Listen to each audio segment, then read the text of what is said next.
de ultra candente actualidad, que es el conflicto entre Rusia y Ucrania. Hubo un comentario hecho en el site de Quinta Dominica de Instagram, creo, donde se discutía el concepto de conflicto y se hablaba más bien de guerra.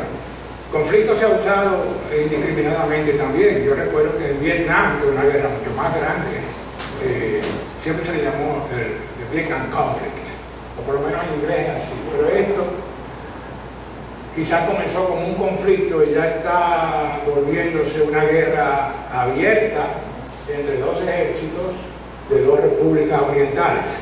Inmediatamente Putin envió las Fuerzas Armadas dentro del territorio ucraniano. Una cortina de incomprensibilidad se ha desarrollado en todos los medios de difusión occidentales, en el sentido de que uno no puede distinguir realmente cuál es la realidad de las cosas con esta incesante propaganda que llevan a cabo, en especial los cable news, Fox y CNN, y todo, donde se enfatiza, como siempre, el aspecto humanitario y no se trata de divulgar entre las raíces y la posible motivación del mismo Putin. Putin inmediatamente, como sucede con muchos otros líderes, es demonizado, y para mí eso ofusca, introduce un elemento de emoción que no es necesario ahora para entender la génesis de esta crisis. La génesis viene desde muy atrás, tiene que ver con una división entre este y oeste, occidente y oriente, que es consustancial con la historia europea. Viene desde la antigüedad clásica con la división este-oeste del Imperio Romano, donde había una línea que se puede ver ahí donde dice la diócesis de la Dacia, donde está hoy Rumanía. Cruzaba por Grecia, Mediterráneo, y terminaba aquí en el tramo de la Cirenaica en África del Norte, lo que hoy es Libia. Esa línea se sostuvo bastante por siglos y siglos y estableció una clara diferencia, cuya consecuencia primera fue el reconocimiento por parte de las autoridades romanas de que había diferencias sustanciales entre las naciones del occidente y las naciones de oriente. Aristóteles, en una famosa frase, dice que los gobiernos del este tienen una cultura sofisticada, pero son débiles en sus gobiernos, mientras que los pueblos del este, los bárbaros del norte, tienen fuertes instituciones políticas, pero son rudos y bárbaros en su cultura. Y claro, mete el argumento de la frase, y es para decir que el heleno tiene la sofisticación del oriental y la noción de libertad y de fuerza política del occidental. Entonces aquí se cumple eso, y como digo, eso se mantiene, y va a ser la parte oriental, bajo la forma de Bizancio, cuando ya se desbarata el Imperio Romano del Occidente. Bizancio dura todavía increíblemente un milenio más, 1000 años, casi 1000 años exactos, más, 1100 años después de la división, y es Bizancio quien se va a encargar de moldear toda esa área de lo que van a ser las futuras naciones.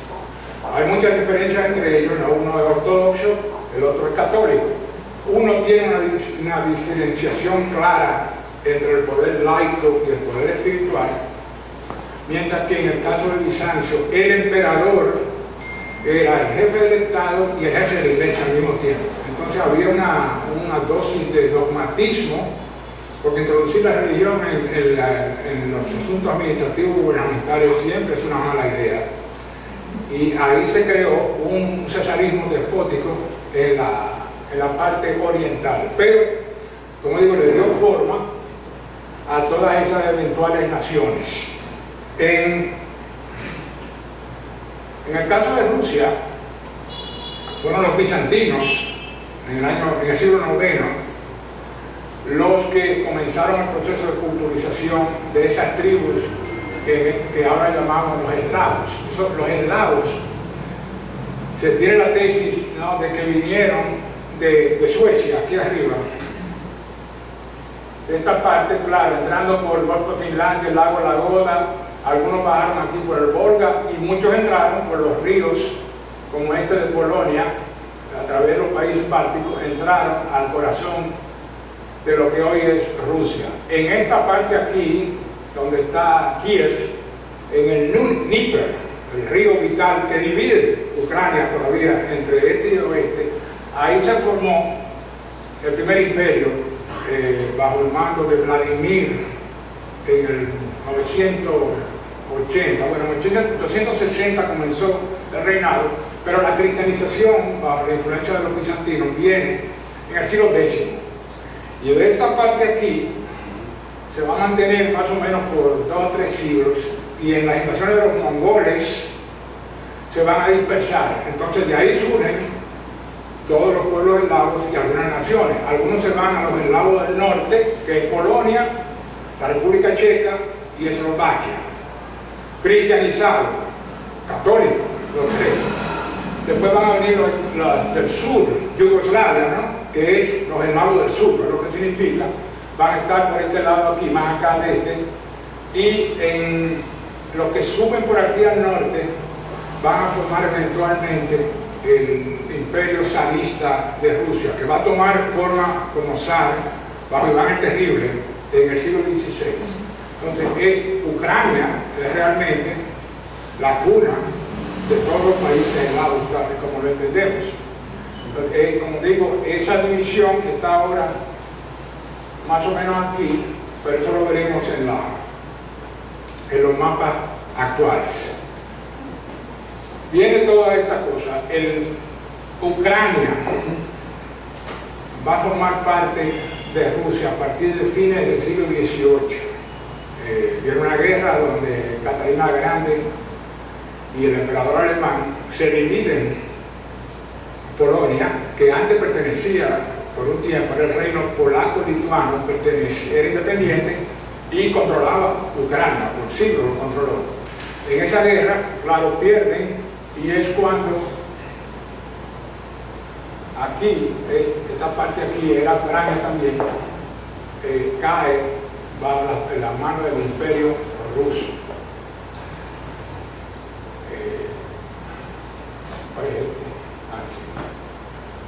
Entonces, eso va a seguir hasta la Primera Guerra Mundial. En la Primera Guerra Mundial, como sabemos, va a ser la disolución de los imperios. 4 imperios cayeron ahí y dejaron inerte también el imperio francés y el imperio británico, al cual le dieron el golpe mortal después de la Segunda Guerra Mundial. Pero ahí viene un encontronazo entre las democracias representativas, ya sean parlamentarias o presidenciales de Occidente, y las formas autocráticas de las monarquías ya cayendo en su ocaso. Entonces es de ahí que surge la declaración en 1919, vital para entender incluso el mundo moderno, la declaración de los puntos de paz del presidente Wilson, que van a dar lugar al nacimiento de la Sociedad de las Naciones. Eso es muy importante porque es la Sociedad de las Naciones y esa doctrina Wilson la que va a enquistar como principio fundamental la autodeterminación de los pueblos y el derecho de los pueblos a darse una democracia representativa. Entonces eso va a convertirse, como es hoy, en el modelo universal sobre el cual se juzga la validez o autenticidad de un gobierno o no.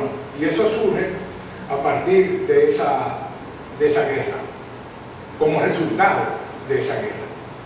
La Unión Soviética, que se forma oficialmente en 1922, esta era la estructura que tenía luego que salieron de la Primera Guerra Mundial. Todo este pedazo en el Tratado de Brest-Litovsk entre Lenin y los alemanes, antes de terminar la guerra, todo esto pasó a formar parte de Alemania, los países bálticos y un buen pedazo, Belarus y un buen pedazo de Ucrania.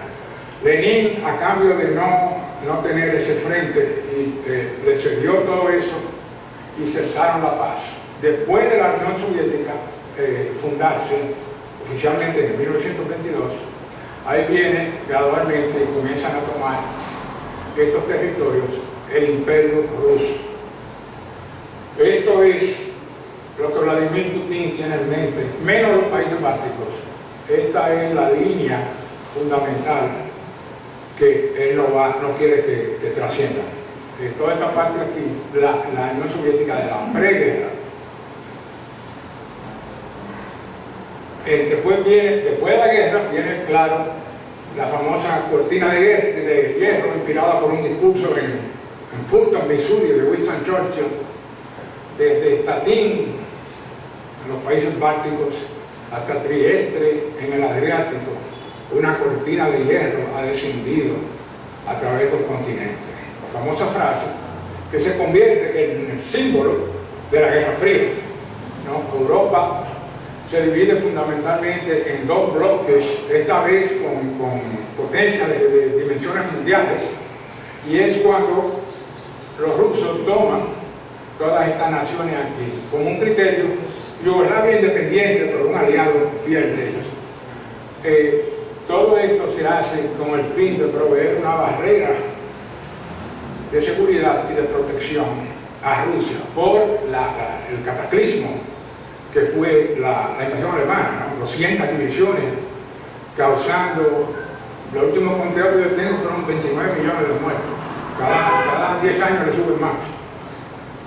Estándar fue siempre que fueron 20 millones, pero como digo, con las investigaciones recientes, agregando los prisioneros de guerra, los exterminados en los campos, andan por 29. Entonces eso crea una psicosis territorial en los rusos que aún perdura, y de la cual Putin es un heredero directo de eso, porque los alemanes, la gran ofensiva fue por aquí, por Polonia, por ahí entró Napoleón también, la misma ruta, y siguieron, increíble, tuve la campaña de Napoleón y la del nazi por el centro, que son igualitas, Smolensk en el medio, ahí en Bielorrusia, y de ahí continúan hacia Moscú.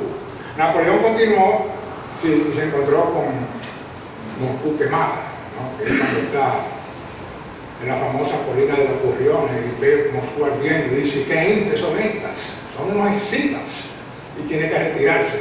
Los alemanes también llegaron al suburbio de Moscú, se llegó a combatir ahí y fueron rechazados con 100 divisiones que lo estaban esperando, de las divisiones siberianas que dormían adentro en la nieve, y los rechazaron. Pero eso quedó como una permanente en la política exterior de la Unión Soviética hasta el fin.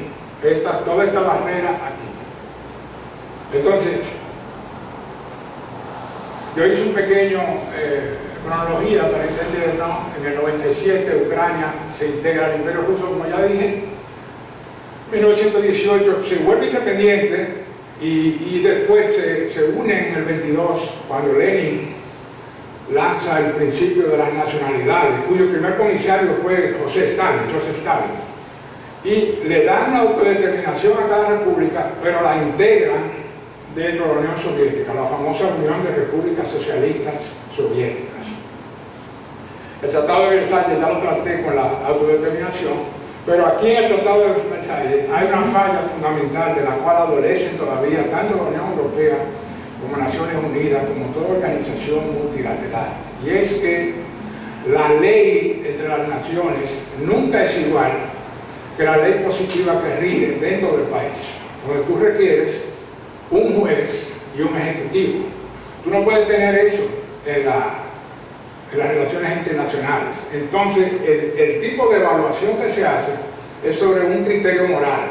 Se condena o se alaba lo que pasa en algo que se llama los órganos de la opinión pública, pero no tienen una fuerza sustantiva porque no están amparados por el poder de las armas. El Consejo de Seguridad de las Naciones Unidas está supuestamente a hacer eso, para evitar la debacle que fue la Sociedad de las Naciones, que nunca pudieron detener ni a los japoneses ni a Hitler en Europa. De hecho, Hitler usó el principio de la autodeterminación de los pueblos en la crisis de los Sudetes en Checoslovaquia para apoderarse del país, sobre el entendido, el Pacto Múnich, el entendido de que tengo 3 millones aquí que quieren una nacionalidad alemana y los checos lo están oprimiendo dentro de la República Checoslovaca. Entonces eso se puede ir volteando, pero no había, como digo, ese órgano ejecutivo que puede tomar decisiones. Las decisiones clásicas y decisivas siempre son con los medios militares, porque es lo único que un dictador o una nación arrogante, lo único que respeta es la fuerza, porque siempre ha sido así en la historia y seguirá siendo así. Entonces este sueño de las instituciones, de la paz universal, eso es negar una característica esencial del ser humano, que es la posibilidad de la violencia, de hacer la guerra, de ser injusto, de cometer un atropello. Entonces, para tú subsanar eso, como digo, tiene que tener un equilibrio militar que se cumplió durante la Guerra Fría, a pesar de múltiples conflictos locales que se dieron, pero habíase entendido de que estas dos potencias garantizaban más o menos una estabilidad a través de la política del terror, ¿no? de la destrucción mutua asegurada. Era la doctrina oficial estratégica que imperaba, de que si tú me atacas, yo te voy a atacar y los dos lo vamos a exterminar. Entonces eso mantuvo el famoso equilibrio del terror entre la Unión Soviética y los Estados Unidos. Todo ese movimiento de la paz que veíamos en los años 60, 70, todos eran financiados por la Unión Soviética. Era la Unión Soviética que quería minar la estructura militar de los Estados Unidos con estas constantes referencias a la paz y al humanismo, que si toman un canal esta noche y lo ven en Ucrania, está todavía bien vigente ahí con toda esta inmensa crisis humanitaria que está pasando. Simplemente se concentran en eso y no tratan de hurgar, como dije al principio, en la raíz del problema. En el 54, una fecha importante, la Unión Soviética anexa Crimea a Ucrania. Lo hace Nikita Khrushchev, que era ucraniano, y le pasa a formar parte oficial. Era parte de la Unión Soviética, pero le entregan eso a esta especie de república socialista que es Ucrania. Esto se mantiene así hasta el 91, cuando viene la famosa disolución de la Unión Soviética y Ucrania, junto con 13 repúblicas más, se vuelven independientes y la Unión Soviética se disuelve, lo cual va a generar una crisis espectacular de erosión moral y económica y de todo orden en Rusia, con este choque terrible de verse de una potencia a una potencia de repente de segundo rango, salvo con las armas nucleares de la época de Yeltsin, donde hace su trabajo, digamos, estudiantil Putin como agente, una parte de la agencia de transporte del gobierno. Es cuando comienza la ascendencia de Vladimir Putin. En el 94, otra fecha importante es el Memorando de Budapest. Los Estados Unidos y Gran Bretaña persuaden a Ucrania de entregar sus armas. Tenían 3.000 ojivas nucleares. Era el que más tenía, aparte de Rusia misma, prometiendo a su vez defenderla de una agresión del exterior. Es cuando comienza esta política gradual de tratar de persuadir e integrar eventualmente en la Unión Europea algunos países del Oriente, rompiendo la línea tradicional que hablé del Imperio Romano. ¿Cuándo fue? Sí, aquí. Entonces, eso se mantuvo más o menos, eso pendiente, el Memorando de Budapest, y entrega sus armas. En el interín entre estas dos fechas, viene un dato curioso que va a causar una conmoción en la Unión Soviética, en Rusia, ya en ese momento, y es en la crisis de los 90 de la desmembración de Yugoslavia, un aliado tradicional como el lado del sur de Rusia, donde la NATO, rompiendo con ese acuerdo implícito, participa militarmente y vienen estos bombardeos sistemáticos de Belgrado, entre otras cosas, para tratar de salvar a las poblaciones musulmanas en Yugoslavia, que supuestamente están siendo masacradas por Milosevic en Serbia. De hecho, le hacen un juicio en la Corte Internacional de Justicia a Milosevic, pero eso crea ya un precedente importante. Hay una cosa que no se hizo en el 91, que debió haberse hecho, viéndolo retrospectivamente, y es que se hace la promesa de disolver el Pacto de Varsovia, y Rusia lo disuelve y le garantiza la independencia, pero la OTAN no se disuelve. Debieron haberla disuelto porque ya la racionalidad de la Guerra Fría ya desaparece con la Unión Soviética. No lo hicieron así, de hecho lo que han hecho es expandirlo. Eran 11, 12 y ya vamos por 30. Entonces van con esa forma de ir integrando. Supuestamente, o ciertamente lo integran con los criterios económicos, ¿no? De participar, revisar la estructura económica, modernizar el país, la cultura popular, todo esto, la apertura a la era de información, pero también algunos ya han tenido rearmamentos básicos, como el caso de la República Checa y de Polonia, donde habían instalado ya unos cohetes nucleares con el objetivo de defenderse de Rusia. Obama lo quitó y creo que Trump lo reintegró otra vez en esas dos naciones que son limítrofes. Entonces ese memorándum es muy importante para entender la psicología también de lo que está pasando. Ahora, en el 2009, como míralo aquí, Obama desiste de la instalación, se quita los sistemas de defensa aquí.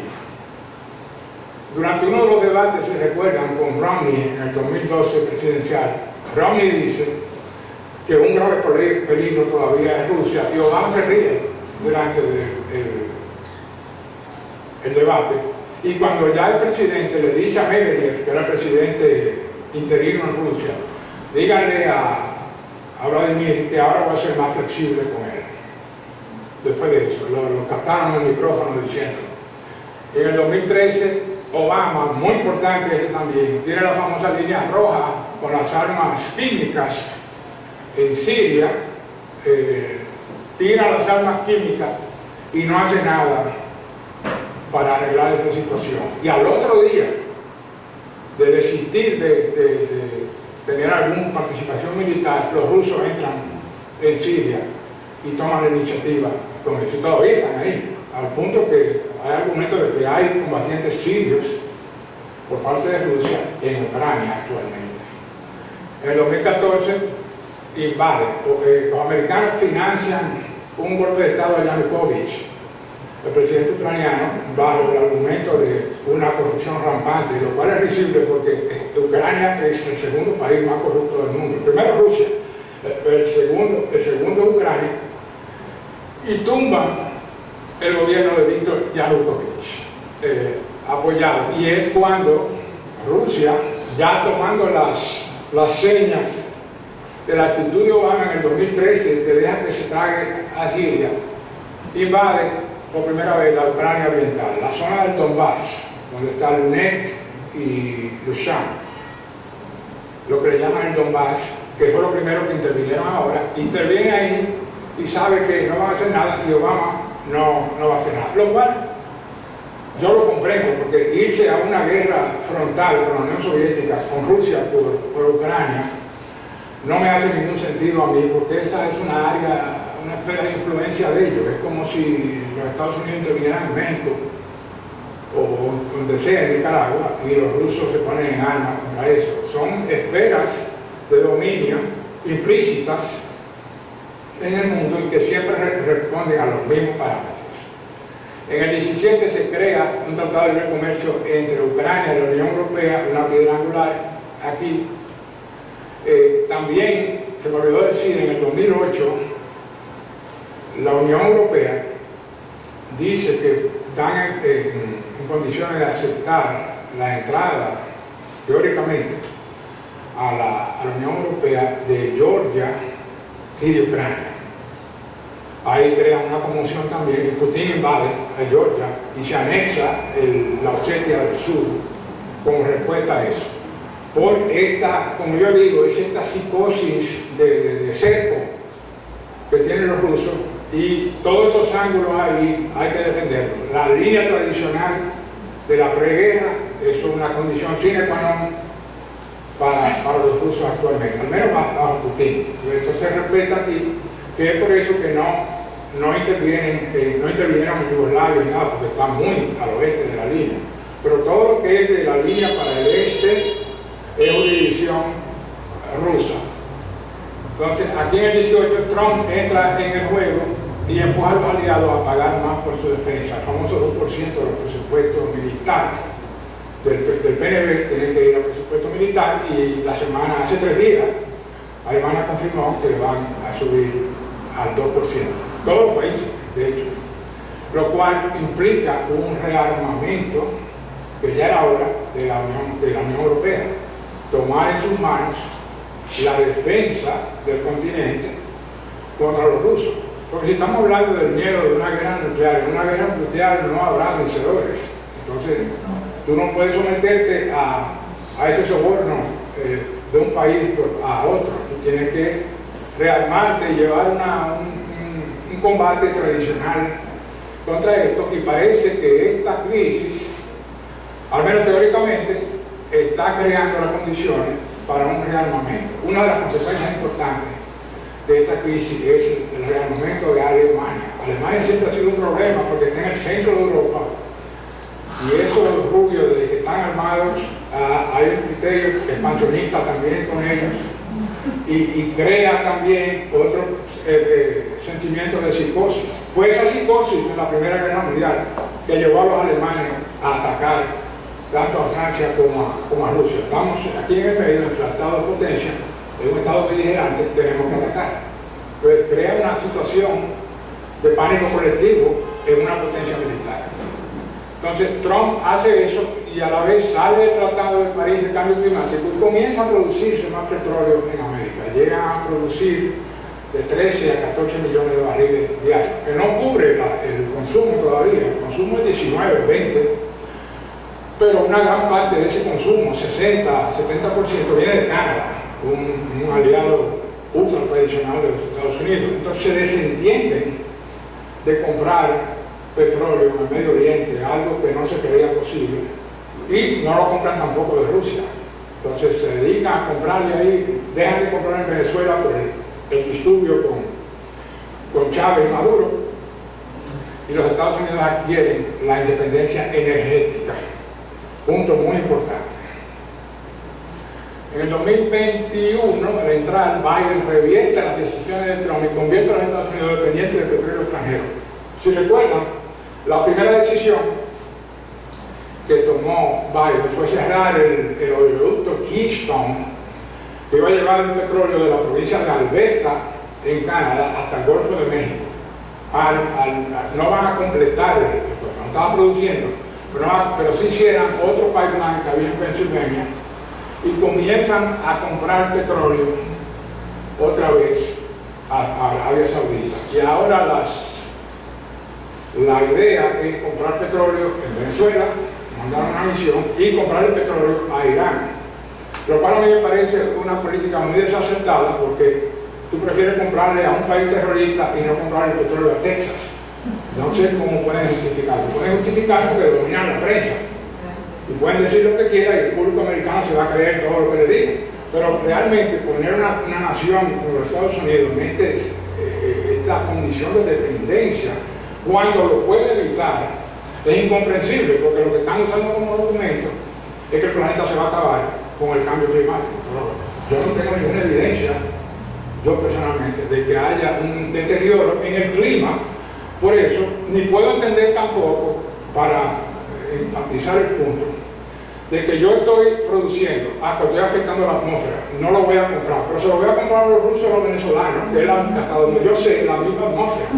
Entonces eso también va a afectar, es un clima mundial de lo que estamos hablando. Entonces, si tú lo produces, tienes que hacer es suspender la producción, pero no decirme que no lo hago aquí y se lo voy a comprar al otro, y poner a un país independiente, donde estamos hablando en California ya, de $7.5 el galón, y para mí que va a llegar a $10 el galón, y va a llegar a $200 el barril, porque ahora pusieron las sanciones esta mañana de no comprar otra vez petróleo a Rusia, que ellos se van a entender entre ellos, y de alguna forma u otra lo van a comprar, pero va a crear otro déficit adicional de casi 800.000 barriles. Entonces inmediatamente, al subir el petróleo, nada sirve mayor de correa de transmisión a la presión inflacionaria que la energía. Lo impacta todo, porque inmediatamente impacta el transporte, y el transporte encarece la comida, encarece el desplazamiento de población de un lado a otro. Todo se ve impregnado de esa corriente. Entonces, en el 22, mañana van a ser 14 días, Rusia primero declaran independiente, curioso, las dos provincias autónomas en el oriente, en el Donbass, y al día siguiente envía divisiones militares.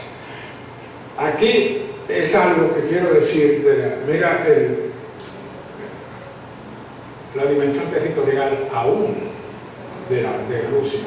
Es increíble, una masa formidable, son 17 millones de kilómetros cuadrados, aún con las 14 repúblicas independientes. De San Petersburgo a Vladivostok son casi 10.000 kilómetros, 90 grados de latitud.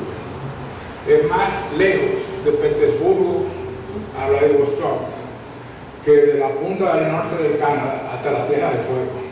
Todavía sobran 1.500 kilómetros. Para darle idea de lo largo que es esta inmensa sabana, ¿no? Es una gran planicie. Por eso estas invasiones han sido tan favorecidas por el plano geográfico, porque una vez que tú entras por Polonia, que significa, el nombre significa tierra plana, una vez que tú entras por ahí, nada te detiene, nada más los Urales aquí, pero un ejército puede perfectamente continuar a seguir. Que fue lo que hicieron los mongoles vinieron del interior de Asia y entraban por la llanura y nada lo paraba. Entonces, ese pedazo tiene muchas consecuencias para el futuro, porque como van a ver, estos 13 millones de kilómetros cuadrados en la Siberia es perfecto para una colaboración económica espectacular con China.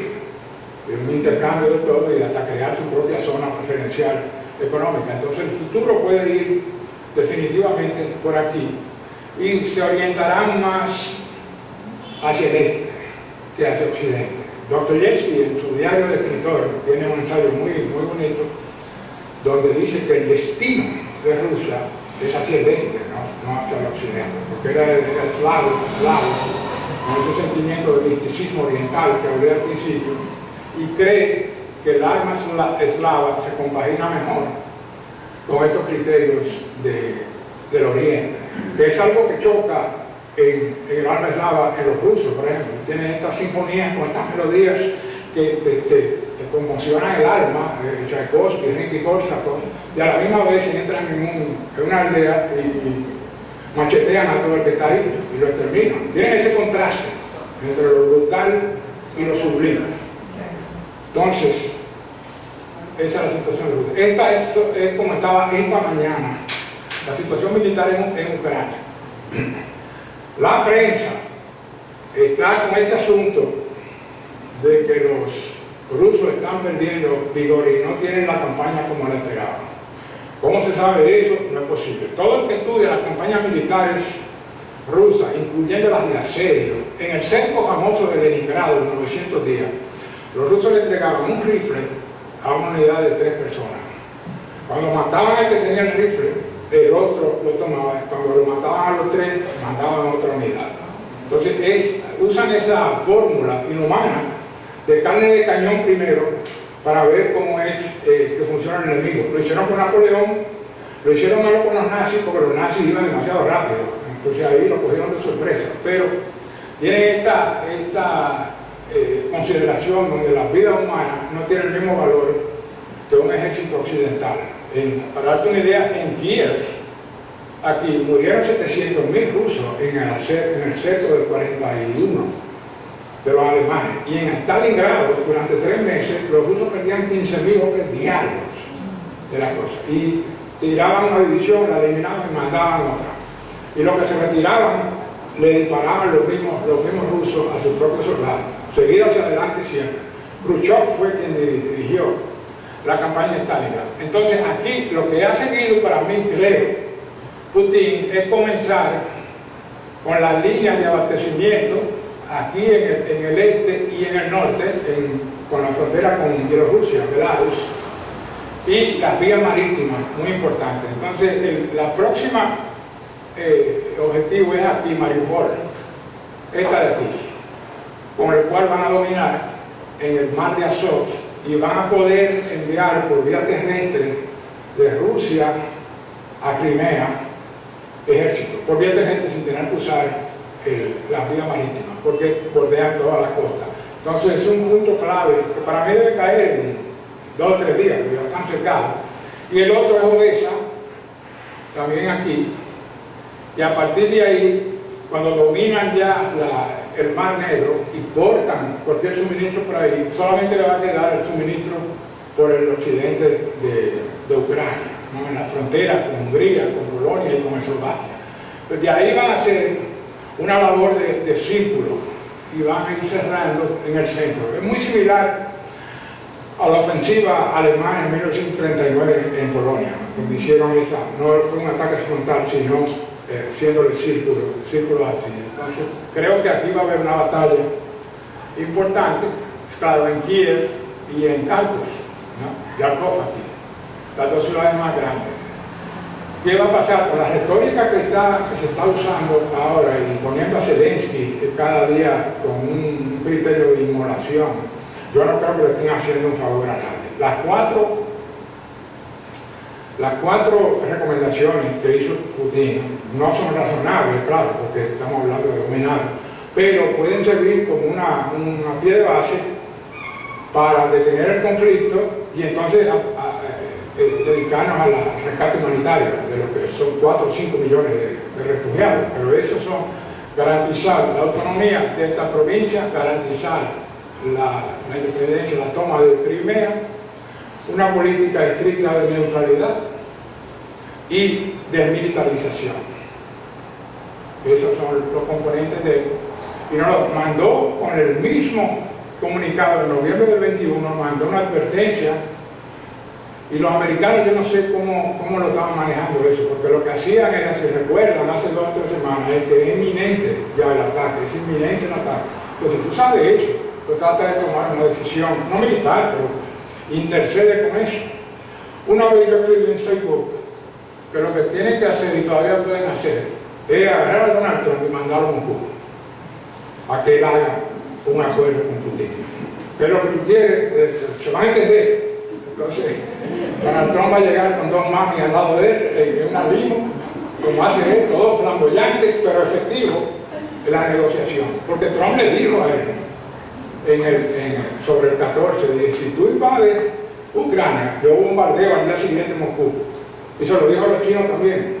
Si tú invades Taiwán, bombardeo Pekín al próximo día. Entonces, sea verdad o no, eso tiene mucha efectividad. Es lo que le decía Nixon a Kissinger, cuando Kissinger estaba negociando el tratado de paz con los vietnamitas. Dile que tú tienes un loco aquí en la Casa Blanca, que se sienten a negociar conmigo, que si no me va a tirar la grande. Que se lo dijo, tenía loco a Kissinger con eso. I'm gonna drop the big one. Pero tú ves, era una presión y Lee Ductor inmediatamente se sentaron con él y hicieron el tratado de paz. Entonces, no es que Trump vaya necesariamente a hacer eso, pero tiene un mecanismo efectivo porque es un hombre de negocio. Entonces, te sientas de qué es lo que tú quieres, práctico, qué es lo que tú quieres. A mí me parece muy razonable el asunto de la desmilitarización de Ucrania. Sí, esto rompe con la autodeterminación de los pueblos, pero estamos ante una política realista aquí, en una zona explosiva, donde a cualquier capitancito de esos se le escapa un arma que no debió tirar y podemos entrar en una conflagración universal. Porque toda esta parte aquí, los rusos ni siquiera están interesados en toda esta vasta zona aquí. Esto se va a convertir en un centro de guerrilla y de ataque constante a las posiciones rusas al este del Dnieper. La clave es aquí, este es el río clave de ellos, que desemboca aquí, divide el país en dos tradiciones. Fue donde se fundó el reino de Kiev en el siglo IX. Entonces, para mí, que esa va a ser la línea que Putin va a respetar. El Dnieper, que pasa por Kiev también, y el oeste va a estar abierto a cualquier otra eventualidad, con Eslovaquia, con Polonia. Se puede crear una zona económica ahí independiente, cualquier cosa. Pero la campaña, como está sucediendo ahora, por lo que yo puedo deducir de la información, la muy escasa información militar, por ejemplo, Fox News no tiene información, todo humanitario. CNN es mejor, porque los analistas militares toman el mapa y hablan de las posiciones desapasionadamente, si se puede ser desapasionado. ¿Qué es lo que los rusos están persiguiendo con esto?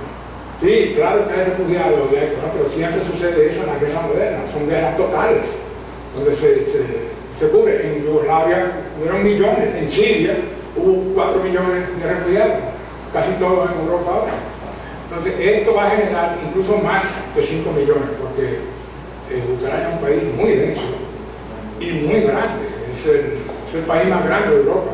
Le lleva algunos miles de kilómetros a Francia, pero después de Rusia el más grande es Ucrania. ¿Dónde está la otra? Hay más, sí. Este ya lo puse. Aquí. Vale, estoy dando para atrás. Ya no hay más. Yo tenía las consecuencias en algún lado. Se me quedaron las consecuencias. Entonces vamos a cruzar. Entonces, las consecuencias, ya dije una. ¿Dónde están las consecuencias? Sí.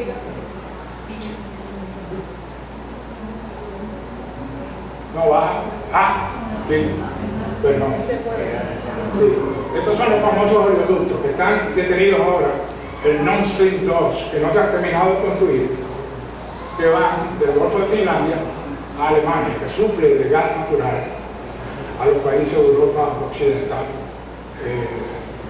Hay otra dos perspectivas, lo que llaman el corredor del sur, que no lo han terminado, que va a llevar gas del Caspio a través de Azerbaiyán y Ucrania en parte, y entra hasta el Mediterráneo, entra al Adriático hasta Italia. Ese es un proyecto que está supuesto a ser terminado en el 2025. Sí, los Estados Unidos garantizan parte del financiamiento. El otro es el yacimiento en el Mediterráneo Oriental, en las costas de Israel y de Siria, pasando por Chipre, y que también va a entrar a Italia para suplir gas natural a Europa. Los Estados Unidos hace un mes retiraron el apoyo a esos oleoductos. Entonces no le quedan más recursos aquí, o que desarrollar de nuevo el carbón, y en el caso de Alemania hacer como Francia, ¿no? Tener la energía nuclear, que ha funcionado más bien en Francia. Creo que Francia la electricidad ha funcionado por hace 40 años con nuclear. Lo único que ha cambiado es el precio, pero esa podría ser una alternativa, y Alemania tiene fuentes inagotables de carbón. Fue lo que le dio la prosperidad industrial primero, la industria del carbón. Pueden volver a eso y olvidarse un poco de este asunto de que el planeta se va a acabar en el 2030. Como en el 2030 van a decir que se va a acabar en el 2050. Entonces no vamos a salir nunca de esta encrucijada energética, y sabe Dios dónde pueden terminar el precio del barril de petróleo. Porque si es de desentenderse del petróleo, porque el petróleo de repente cuesta 130, 140 dólares. Para mí que se va a detener si se detiene en 200 dólares el barril. Va a llegar a 10 dólares el galón, y aquí va a estar en 500 pesos el galón fácilmente. Entonces, esas aparecieron. La desmilitarización y neutralidad de Ucrania, que ya está entre los 4 puntos propuestos por Putin. La división de Ucrania usando la línea del río Dnieper, esa puede ser, eso no está propuesto todavía, pero eso es José Martín. Puede ser una división que va a ser temporal. Eventualmente, quizás en una generación, vuelven y se juntan otra vez. Los pueblos no se pueden mantener separados. Una unión económica y política con China, eso ya es una realidad, como expliqué en el mapa, entre Rusia y China, y de hecho son el principal suplidor de energía a China. Y aquí pueden hacer posibilidades gigantescas y tienen la tecnología, porque en esa tierra de Siberia ahí caben 200 millones de chinos como si nada. Y si tenemos el cambio climático, pues entonces con más razón va a subir la temperatura y van a ser habitables. Tú tienes este inmenso pedazo de tierra hasta el estrecho de Bering que vuelve a ser habitado. Lo mismo va a pasar con el norte de Canadá. Si es que es verdad que se van a derretir todas esas cosas, entonces vas a tener 6 billones de kilómetros ahí. Tú tienes que buscar el lado positivo a las cosas, pues siempre hay una realidad. A menos que creamos que los océanos van a entrar y todo se va a inundar aquí, y tendremos que ir al tope del obelisco, pero no más pueden ir 3. Entonces, estoy bromeando con eso, pero quiero decir que hay, como dije ya, una posibilidad de unión económica inmensa, mucho más que la que tenía la Unión Soviética con Mao Zedong, ya con recursos tecnológicos de primera categoría. Entonces, no está todo. Además, Putin tiene acuerdo con India, que es un aliado tradicional de Indira Gandhi, de los soviéticos. Brezhnev fue por lo menos 5 o 6 veces a India. Tiene un acuerdo con él, con Pakistán también, con Siria, con Cuba, y aquí de este lado, los tres, Cuba, Nicaragua y Venezuela. Venezuela le ha comprado 4.000 millones de armamento a Putin y han hecho ejercicios navales, incluso nucleares, en el Caribe, las dos flotas. En el 18 hicieron un ejercicio nuclear, seminuclear, táctico aquí en el Golfo que está fuera de Panamá, ahí en el Caribe. Y Trump mandó una advertencia ahí otra vez sobre eso. Pero son aliados muy estrechos con Putin. Los cubanos tienen unas relaciones excelentes con Putin. No puede darle muchas cosas ahora, pero le ofrece las concesiones petroleras, como se las ofrece todavía a Venezuela. Entonces, otro punto importantísimo que va a cambiar el cuadro de la política europea es la remilitarización de Alemania, la Unión Europea completa y el Japón probablemente, porque la próxima crisis, esto es un preámbulo de lo que puede pasar en el futuro inmediato, y es que los chinos van a aprovechar lo que se percibe como una debilidad norteamericana y van a tratar de apoderarse de Taiwán. Entonces todavía estamos a punto de aprender de los errores tanto de Afganistán como de los errores de la crisis actual en Ucrania, porque lo que ha desencadenado, si hubo algo que convenció a Putin que puede atacar ahora, fue esta retirada estrepitosa que hicieron los americanos en Afganistán, dejando $80.000 millones de armamento a los talibanes, y esta inmensa base, la base más grande que tenían de este lado del mundo, el Abagrán, se la dejaron a los talibanes. Un milagro que los talibanes no han usado todavía todas esas armas para hacer labores de subversión pro-islámicas, pero eso puede venir también en el futuro. Entonces aquí hay una percepción, y en política internacional eso es muy importante, la percepción, ¿no? El sentimiento de debilidad que tú tienes del otro, y los chinos pueden aprovechar ahora y tratar de apoderarse de Taiwán. Lo que yo haría es el presidente americano que le mando la 7ª flota desde mañana al estrecho de Formosa, en los 2 puntos ahí. ¿Y qué pasa aquí? No, estamos parqueados aquí. Yo estoy ahí, están cerca, están en Okinawa, pero aparte pero tienen que tomar la iniciativa. Tú le vas a mandar un mensaje, no tienes que amenazar ni nada. Ellos están ahí, en el estrecho. Entonces, si pasa por ahí, va a haber un encuentro militar. Si sucede el encuentro militar con China, los americanos tienen que irse a la guerra con China. No pueden dejarlo, porque China le va a aprovechar, va a captar Taiwán y va a acaparar el mar del sur de la China. Y todos los suministros energéticos hacia Australia por aquí, hacia Japón hacia arriba, van a pasar a manos del control estratégico chino. Entonces ahí tú no puedes negar la historia y tiene que plantarse en 2 patas y declarar la guerra si es preciso. En un encuentro entre los 2 ejércitos, ¿no? Los chinos no le van a aguantar el fuerte a los americanos. Si deciden combatir una guerra, ¿cómo se combate? Y si amenazan con nuclear, tú lo amenazas con nuclear también. Si tú tienes el poder, tienes que usarlo. Si no creemos en eso, entonces vamos a disolver las armas nucleares, vamos a entregarlas todas. Pero no me venga con el asunto de que yo tengo este arsenal aquí, pero no lo puedo usar. ¿Para qué lo tiene? ¿No? If you have a gun, use it, como dice. Entonces, aquí esa viene también, aquí, cuando salgamos de esta, va a venir el encuentro decisivo con China a ver dónde va. Para mí, Biden va a ceder y van a dejar que acaparen ahí, pero ahí sí hay consecuencias estratégicas de primer orden, porque la economía del área del Pacífico es inmensamente superior a la economía europea. Entonces ahí son canales vitales con Indonesia, con Singapur, con Australia. Pues estamos hablando ya de un dominio geopolítico importante. Entonces esa es una de las preguntas abiertas de esta crisis actual.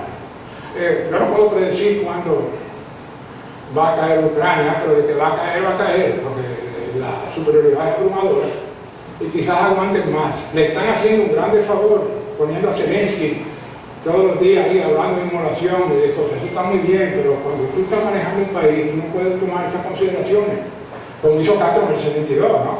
Que le dijo a Khrushchev, no, tira los cohetes, que nosotros, el pueblo cubano, nos vamos a inmolar hasta el último hombre. Y alguien le dijo que usted va a quedar sin Cuba. Entonces, ¿qué sentido tiene eso? Entonces aquí hay que parar esa retórica ya. Y por favor, todas esas cosas que están ahí, como el niño cantando I love you, y la mami esta con la AK-47, la reina de belleza, eso son trivialidades, eso no tiene rango como categoría de noticia de un conflicto internacional. Entonces, cuando eso se detenga, entonces puede haber un principio de introducción de una discusión lógica y racional. Lo voy a dejar aquí, porque aquí no se acaba nunca esta cosa, y si hay alguna pregunta, por favor, la hacen ahora, y yo me voy a sentar, porque mi espalda ya no aguanta más. Gracias por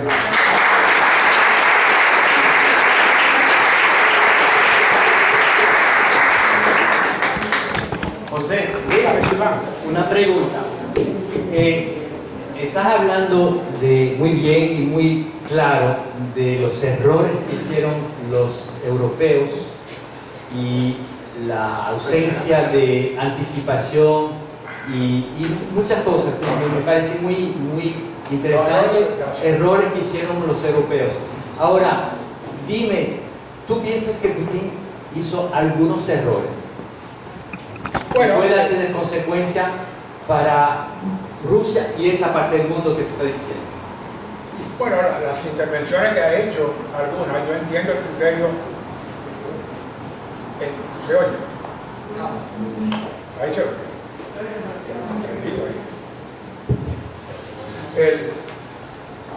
Las intervenciones que ha hecho en Ucrania y en Georgia anteriormente, creo que se deben a este sentido de psicosis colectiva que tienen los rusos. Psicosis colectiva que tienen los rusos, ¿no?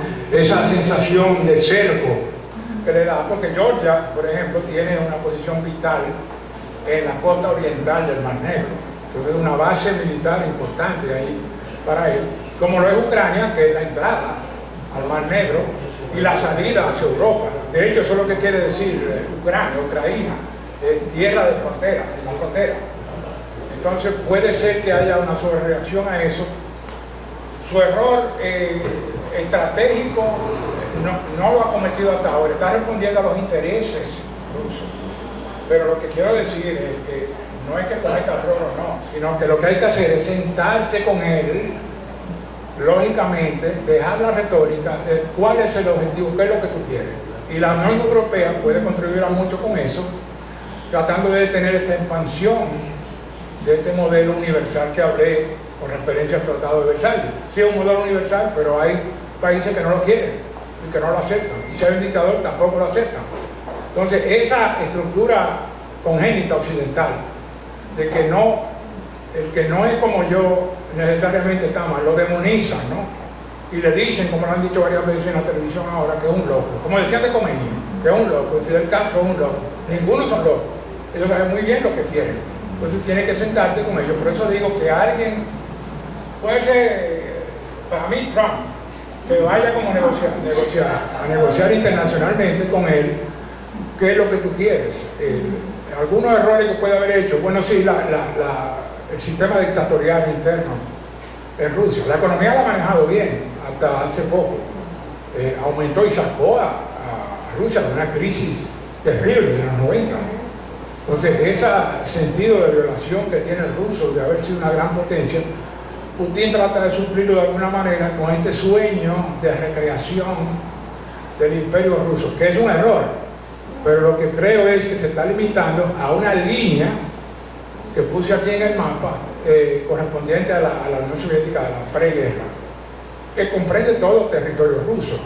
Entonces, pretender aceptar esos países de la Unión Europea y remilitarizarlo es un peligro estratégico que él no puede darse el lujo de hacer, porque si se equivoca puede perder el poder y pueden atacar a Rusia, porque ya tienen a Finlandia y Suecia, van a entrar también, Polonia entró, la República Checa, Bulgaria, Rumanía, tienen toda la frontera del otro lado ya, de parte militarizada y parte como la Unión Europea.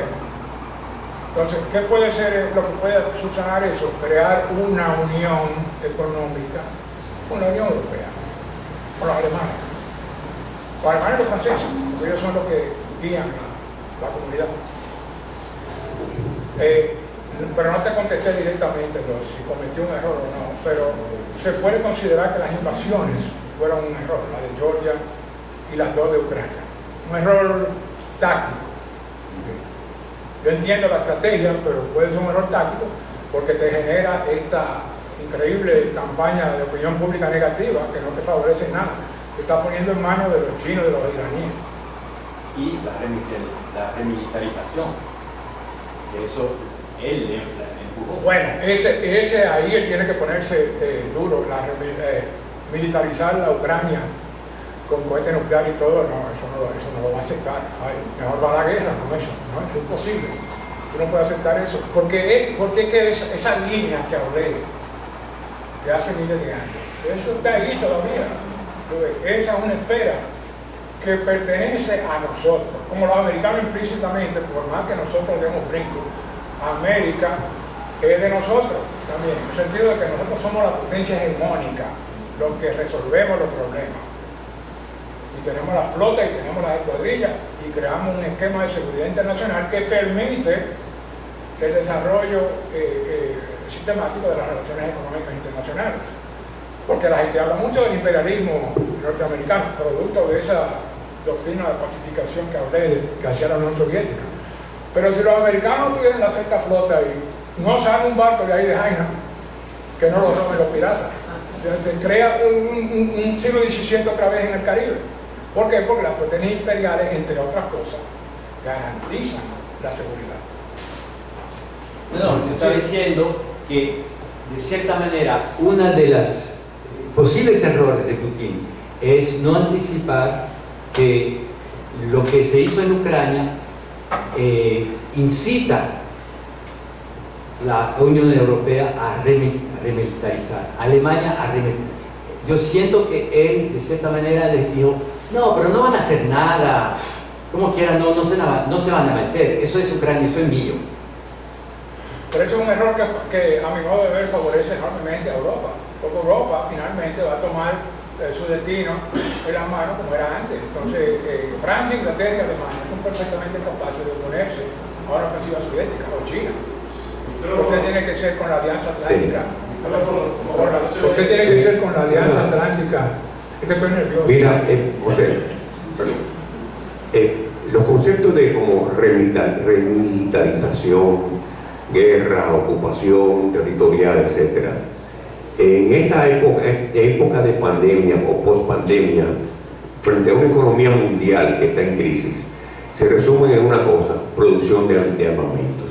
Siempre que la economía mundial entra en crisis, capitalista o no, de alguna manera hay que buscar la fórmula como activar la industria armamentista para sacar adelante a todas las economías. Yo siento que en el trasfondo de toda esta crisis hay una necesidad casi inevitable de producir armamentos vía remilitarización, vía ocupación, vía guerra, como se llama. La pregunta que yo me hago en el caso de Ucrania, reflexionándolo, hace unos días le preguntaron a un nefasto líder venezolano, Diosdado Cabello, ¿qué pasaría si Estados Unidos invade Venezuela? Y él dijo, nosotros no podíamos evitar una invasión de Estados Unidos, ahora sí. ¿Cuándo saldría de Estados Unidos de Venezuela? Ahí sí se la llevaría difícil. ¿Qué va a pasar con esas tropas rusas que están ocupando Ucrania, que llegarían a ocupar Ucrania? Cuando Occidente, a través de todos los mecanismos disponibles, comiencen a crear una especie como de Vietnam, en donde la población ucraniana no puede salir de Ucrania hasta los 60 años, están preparando ya una especie como de guerra de guerrilla urbana, cuando la guerra comience a ser una guerra de ocupación militar.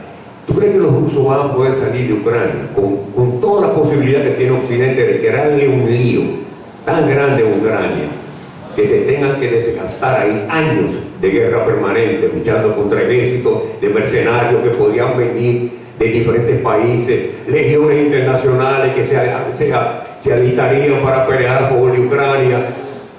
Cayeron en una trampa, para mí, cayeron en una trampa. Sí, un pantano como le pasó en Afganistán, donde estuvieron empantanados por casi 10 años.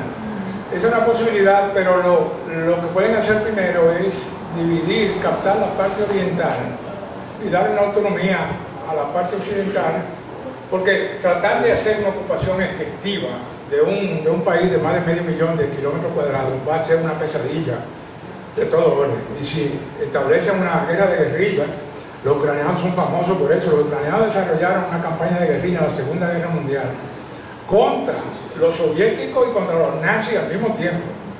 Y fueron el país que más baja tuvo en la Segunda Guerra Mundial, aparte de Polonia, fue Ucrania por esa resistencia militar activa que hicieron. Entonces, yo no creo que sea necesario llegar hasta eso en la frontera occidental, y ahí pueden establecer un acuerdo más favorable con Hungría y Rumanía, que hacen frontera, y amainar en cierta medida la parte rusa. Eventualmente él puede anexarse las dos provincias orientales y volver a Rusia. Ese es el futuro, porque no va a poder mantener ocupado el país para siempre. Ninguno ha podido, de ningún país. Pero no pudieron con Europa Oriental tampoco, tuvieron que salir. Entonces eso él lo está haciendo como un motivo táctico. No me sigan extendiendo la Unión Europea a esta zona de nosotros, para hablarte así claramente. No puede estar creando esta sensación de cerco, porque no, ahora van a integrar a Suecia y a Finlandia, que eran los dos que faltaban. Entonces él va a seguir su movida ahí, y va a hacer una movida también en Moldova, donde ya tiene una unidad, en Tristinia, tiene una unidad ahí, y va a completar el hueco que le falta en la frontera entre Europa y Rusia. Eso es lo que él quiere, y asegurarse todas las costas del Mar Negro. ¿Por qué? Para la seguridad de Rusia. Uno no puede discutir eso, pero es lo mismo que los americanos hacen aquí, o los chinos hacen, es la seguridad de la potencia rectora. Buenas noches, José. Fue un desafío llegar hasta aquí hoy con este día de lluvia. Llegué tarde, no sé si el tema lo trataste, pero yo tengo una interpretación muy personal de todo lo que está pasando. Te la voy a comentar y me gustaría saber la tuya. Cuando cae la Unión Soviética prácticamente al inicio de los años 90, pues prácticamente ya no existe el enemigo que se creó inmediatamente después de la Segunda Guerra Mundial, ¿no? Que los americanos querían seguir hasta Rusia y dijeron no, vamos a pararnos aquí, ya está bueno de guerra. Pero la NATO ha seguido una lógica de guerra fría, expandiendo siempre, percibiendo a Rusia como el enemigo todavía. Y en mi interpretación muy personal de esos hechos es que Putin tiene que resguardar sus fronteras. O sea, a Yeltsin le prometieron que la NATO no se iba a expandir más hacia el este, y esa promesa no se ha cumplido. Entonces, si tú oyes las entrevistas con Putin, que habla muy claro, dice, bueno, si yo me pongo a poner misiles y a crear una alianza en Cuba, entonces ahí somos culpables nosotros. Sin embargo, están rodeando a Rusia y él tiene que defender su espacio vital. Esa es mi interpretación, me gustaría saber la tuya. No sé si la tocaste en tu charla porque llegué tarde. Sí, gracias. No sé para qué inventan estas cosas. Oye, es que no veo luz. Sí, yo dije fundamentalmente eso. Eso mismo que acaba de decir, lo dije al principio. Son las consideraciones que él tiene en mente. Uno lo puede condenar o no, pero él va a seguir haciéndolo, a menos que se vea forzado por medios militares de salir de Ucrania. Pero ahí estamos hablando ya, parece que esta mañana llamaron todos los MiGs que estaban en Polonia, los aviones, lo ponen ahora bajo el comando de la OTAN. Es una decisión muy peligrosa que puede llevar a una escalada del conflicto. No necesariamente nuclear. Él lo amenazó con usarla, pero una guerra convencional va a ser igual de destructiva, desastrosa, sobre todo si se extiende más allá de esa línea hacia el oeste. Porque no van a pensar en invadir Rusia. Eso, el dictado que dejó Bismarck antes de morir fue: hagan lo que hagan, no invadan a Rusia. Y ese fue el error craso de Adolfo Hitler. El mismo territorio te come, el espacio se vuelve un objetivo táctico en Rusia, pues tú tienes que extenderte 3.000 kilómetros, pues no te dan las líneas de comunicación y de abastecimiento, más el invierno. El señor aquí. Buenas noches. Eso del error de Putin de haber entrado allá en Ucrania, a mi modo de ver, es los Estados Unidos tenían hace un mes que a las 11, el día 3, a las 4 de la mañana, que van, que no van, que esto, que entran, que no entran, era una incitación. Putin, si no lo hace, ¿qué cree el mundo? Le tiene miedo a los Estados Unidos, no puede ir a parar, y él tiene eso. Otra cosa, ¿cómo a Putin lo respetan con el miedo? Entonces tenía obligatoriamente, lo dijo, no le creen, ahí está. Pues tenían que hacer un mes, ya están los barcos que van, que se van a tirar, pero entonces no hacen nada para pararlo ni nada. Entonces lo que querían era que entraran. Además de eso, hace 2 años, en la revista Time, en primera página, el hombre bueno, familia, ahora es el bandido, el esto que ellos necesitan eso, porque allá había mucha relación económica con el gas y lo de los rusos con Europa. Porque no lo analizan, es una técnica que tienen los órganos de información occidentales, no lo analizan como estadistas. Lo que hacen es este proceso de demonización. Yo vuelvo a hablar del gallo mío, que es Donald Trump. Si tú te pones a ver, todas las críticas que le hacen es sobre personalidad. En ningún momento hablan de las cosas que él hizo. Nunca. Entonces siempre se concentran en los aspectos de personalidad, porque eso trivializa el asunto y lo vuelve humano y un objeto emocional. Y la gente responde a eso, es efectivo. Lo que está sucediendo con los americanos, yo entendí ahora lo que pasa. Ese asunto de Biden, de que cada 2 días decía la invasión es inminente, dentro de 24 horas, eso van a utilizarlo ahora como tema de política interna. Y va a subir en las encuestas con eso, y lo van a utilizar, y está ya, como sucede ahora ya actualmente, que todo aquel que habla un análisis somero o más o menos objetivo de Putin y de los rusos es tildado ya de casi un traidor nacional. Entonces eso es normal que lo hagan, lo van a utilizar para eso. Lo que el público tiene que tratar de persuadirse de una vez por todas y usar un cierto sentido crítico y ver la transparencia de la propaganda detrás de toda esa pantalla. Como es lo que está pasando para mí con esta incesante campaña. Tú lo pones ahora cualquier canal y todo es los refugiados de la parte humanitaria y todo, y no hay algo que tú te puedas hacer así, salvo los analistas militares de CNN que están haciendo, creo, una buena labor hablando de lo que está pasando en el campo, porque todo es que están resistiendo, que están haciendo, que Zelensky va a decir, ¿quién dice que están resistiendo eficazmente? Porque no ha habido un ataque frontal todavía, pero porque esa no es, yo creo, el objetivo de Putin. Él no quiere causar esa cosa, está presionando y emplazando el ejército en puntos estratégicos básicos a ver si llegamos a una negociación con esta cosa. Alguien que se siente con él dice, ¿qué es lo que tú quieres? Pero tiene que sentarte con él, no lo puede demonizar. Además, Ucrania también debe pensar cuando vaya a votar por quién vota, porque bueno, eso es importante. Mire las consecuencias. Bueno, este que tienen ahora es muy popular. Por eso te digo.